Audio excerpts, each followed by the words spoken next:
already accused of targeting Israel's food supply, now faces claims it is trying to pressure the country through its water systems. An Iranian missile strike has reportedly damaged water infrastructure in an Israeli city, disrupting a key basic service. A day after strikes on telecom firms, Iran is now being accused of extending its campaign to Israel's vital water networks. Israel now worries Iran's focus may be shifting from food supplies to the critical pipes that keep its cities running. Iran's claim of firing over 100 missiles in Wave 89 has left Israel's heartland on edge. After earlier efforts seen as trying to trigger a food crisis in Israel, Iran is now being accused of also aiming at the country's water infrastructure, widening worries about basic civilian systems coming under fire. On the night of April 1st to 2nd, a ballistic missile launched from Iran and reportedly carrying a cluster warhead struck central Israel, marking a sharp escalation in both weapons used and areas targeted.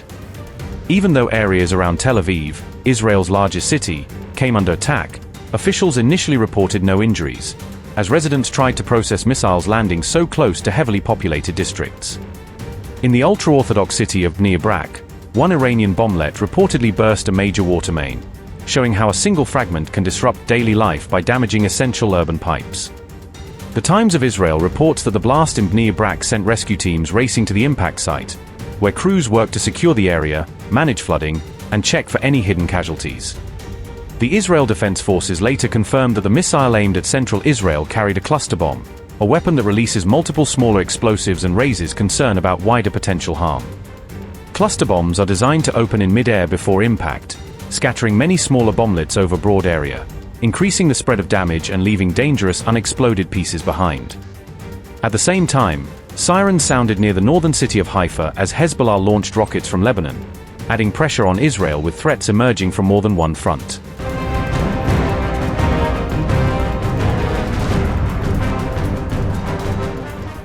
Iran's military claims it has launched drone attacks on what it calls key industrial and high-tech hubs inside Israel, describing them as strategic centers vital to the country's capabilities.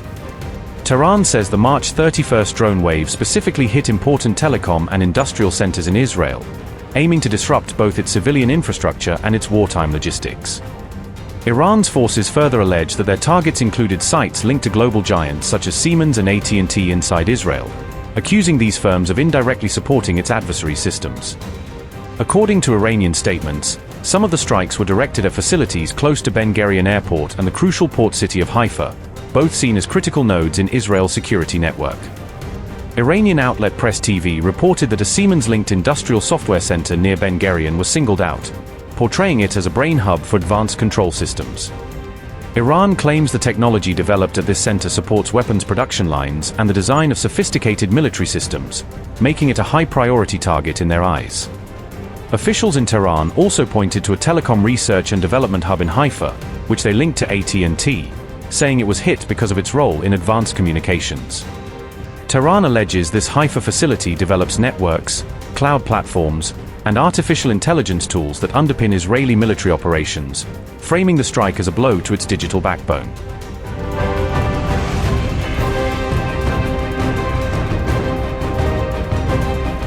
Iran's Islamic Revolutionary Guard Corps announced the 88th wave of Operation True Promise 4, proclaiming a new phase of coordinated strikes aimed at Israeli and US targets in the region.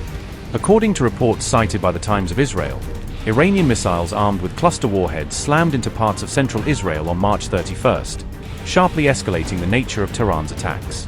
At least 8 people were injured in the March 31st barrage on central Israel, with emergency services rushing casualties from multiple impact sites. Impacts were reported in the densely populated areas of Bnei Brak, Ramat Gan, and Petah Tikva, heightening public fear that everyday urban centers are now firmly in the firing line. Iran's forces also claimed responsibility for targeting a cargo ship associated with Israel, named the Hafong Express, signaling that their latest wave of attacks extends to maritime assets as well.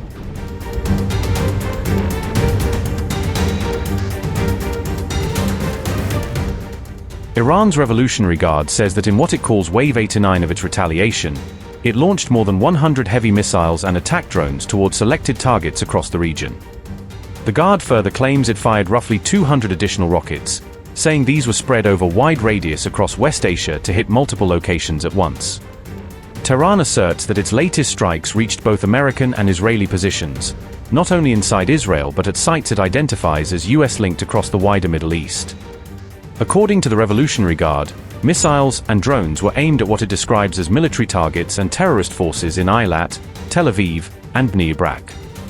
Iran also alleges that one of its salvos struck a covert meeting place used by US naval officers near Bahrain, portraying it as a significant intelligence and command site.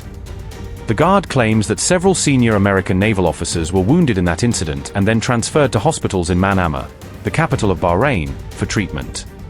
Tehran further states that a group of US helicopters stationed at Kuwait's Al Udeiri base came under missile fire as part of the same wave of coordinated attacks.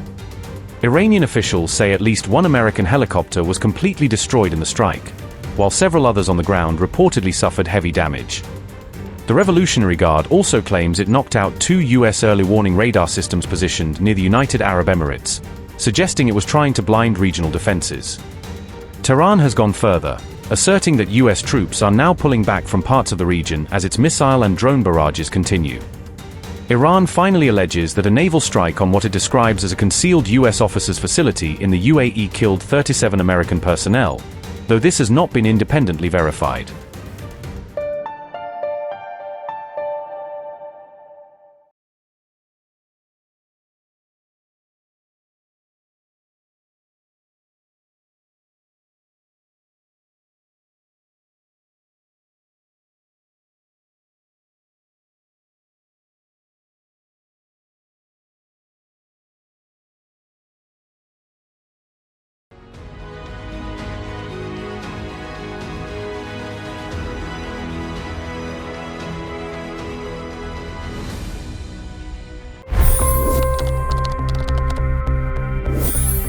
$25 crore गरीब गरीबी को परास्त करके बाहर निकले। For the good of our nation, let's work together and let's truly make America great again. The fastest news breaks. Requested PM saying that we will have to speak to Putin and to Zelensky. The biggest news makers. The relationship with India is probably the most important bilateral relationship the US will have for the rest of this century. The capital delivered quite an election result today. Expert analysis. The million-dollar question today is how to stop this dance of death. Ground reports. I'm standing at the crossroad of the Kumbh Mela. Behind me are more than 100 entry ghats. Long-form interviews. Exclusionary politics is reflected in Manipur case as well. You don't bother because this is a small state. Deep dive into burning issues. It's often said DRC could be the richest country in the whole world. It's because of what sits underneath. Why exactly did the US topple the Sheikh Hasina government? HT videos. We don't just break news, we break it down.